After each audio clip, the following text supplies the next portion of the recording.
हे पुत्र दुर्योधन, तनिक सोचो तुम केवल 3 व्यक्तियों की ही बातें सुनते हो। उनमें से पहला है गुरु परशुराम द्वारा शापित ये सूत पुत्र कर्ण, और दूसरा है ये गंधार नरेश कपटी शकुनी, और तीसरा तुम्हारा दुराचारी अनुज दुशासन। क्या इस भरी सभा में सबके सामने यूं मेरी निंदा करना आवश्यक था? आदरणीय पितामह, क्षत्रिय धर्म के पालन के अतिरिक्त और मैंने किया क्या है? मैंने यही शपथ ली है ना कि मैं अपने मित्र दुर्योधन के शत्रु पांडवों का वध करूंगा। और आप ही बताइए कि मैं ये शपथ नहीं लेता तो क्या करता? मैं कूटनीति की मधुर भाषा नहीं जानता पितामह, क्योंकि मैं राजनीतिज्ञ नहीं हूं, योद्धा हूं मैं, और केवल धनुष की भाषा जानता हूं। हे पितामह, एक बात आप ध्यान से सुन लीजिए। मेरी निष्ठा कुरुवंश के प्रति नहीं है, मेरी निष्ठा केवल महाराज और युवराज दुर्योधन के प्रति है। निष्ठा जैसे शुद्ध और पवित्र शब्द का यहां दुरुपयोग न करो अंगराज कर्ण। तुम तो जिस छतनार वृक्ष की छाया में बैठे हो उसी की जड़ें काट रहे हो, और अपनी इस अनिष्ठा को निष्ठा भी कहे जा रहे हो। ना भड़काओ अपने मित्र दुर्योधन को, ना भड़काओ। तुम हो ही क्या, और हम सब मिलकर भी अर्जुन का सामना नहीं कर सकते। उस विराट युद्ध में तुम भी थे और मैं भी था, और तुम्हारा ये मित्र दुर्योधन भी था, जो आज इस सभा में बैठकर ये डींगे मार रहा है कि वो अर्जुन की जीवा काटकर अपने धनुष की प्रत्यंचा बना लेगा। हे महाराज, मेरी विनती सुनिए। दुर्योधन की आत्मा में घुसा हुआ शकुनी, दुशासन और कर्ण का ये त्रिशूल निकाल फेंकिए महाराज, निकाल फेंकिए। नहीं तो पूछिए इस कर्ण से कि उस समय कहां था जब गंधर्वों ने दुर्योधन को बंदी बना लिया था। युद्ध की बात करना और बात है महाराज, किंतु युद्ध करना और बात। यदि आप चाहते हैं कि आपके पुत्रों की आयु लंबी हो तो उन्हें उनका इंद्रप्रस्थ लौटा दीजिए। कभी नहीं पितामह, कभी नहीं।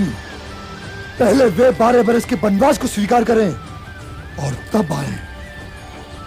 आपके विचार में हमें क्या करना चाहिए आचार्य द्रोण? यदि महाराज युद्ध का आदेश देंगे तो युद्ध अवश्य होगा, किंतु मेरे विचार से गंगा पुत्र भीष्म का प्रस्ताव स्वीकारनीय है। संसार की कोई भी सेना उस सेना को नहीं हरा सकती जिसकी ओर से अर्जुन युद्ध कर रहा हो, जिसके पक्ष में भीम की गदा हो, जिसके हाथ में युधिष्ठिर का भाला हो। गुरुवर, यदि हमारे शिविर में आप जैसे पांडवों के शुभ चिंतक होंगे तब तो हम युद्ध करने से पहले हार जाएंगे। जब हम बोल ही नहीं सकते हैं महाराज, तो हमारा इस राजसभा में होने का तात्पर्य क्या है? मुझे आज्ञा दीजिए महाराज। जो शिष्य अपने गुरु का आदर करना नहीं जानता उसका तो कोई भविष्य नहीं है महाराज, कोई भविष्य नहीं है।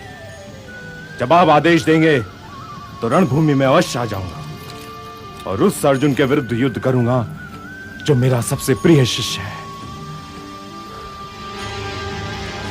आचार्य, मेरे हस्तिनापुर को छोड़कर न जाइए आचार्य, ना चाहिए। मैंने आपका विचार जान लिया है आचार्य। विराजी,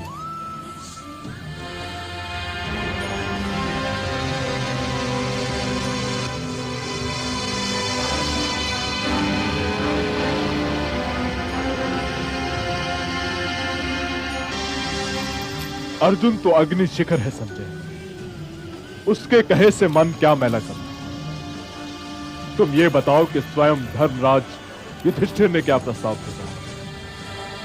यूं भी द्यूत में वत्स अर्जुन नहीं हारा था, स्वयं युधिष्ठिर हारा था। तो उनकी ओर से निर्णय लेने का अधिकार भी केवल उसी को है।